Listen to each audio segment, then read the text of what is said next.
Oh. Bianc, alam mo ba? What happened? Di ba inatid mo ako dito kagabi? Oh. Tapos I need some medicine. Oh. Tapos ayun, kachat ko si River. River? Oh, wait lang. Yes. Mommy, yes?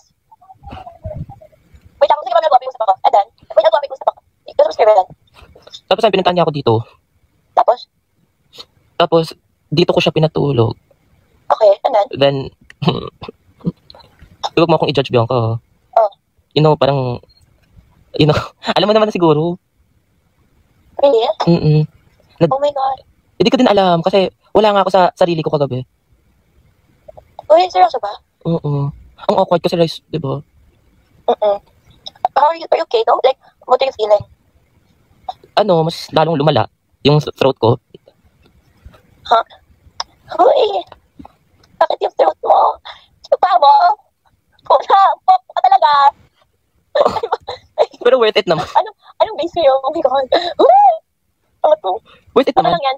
Drive. Okay lang? Pero, Huwag mo sabihin, i-chika sa iba talaga. Hindi ka talaga sasabihin. Hindi ka sasabihin, patient. Hindi kasi, nagulat lang talaga ako sa kanya. Ha? Nagulat ako sa kanya, tapos I can't resist. Okay lang yan, drive.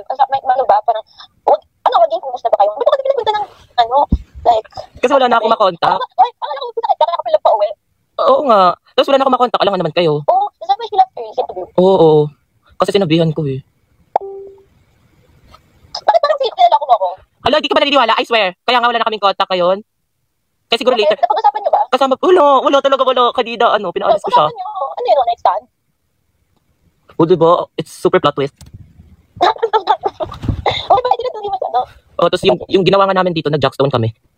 Ano? Nag-jackstone lang kami. Charot na pinaprank ka namin. Eh, Sabi niya.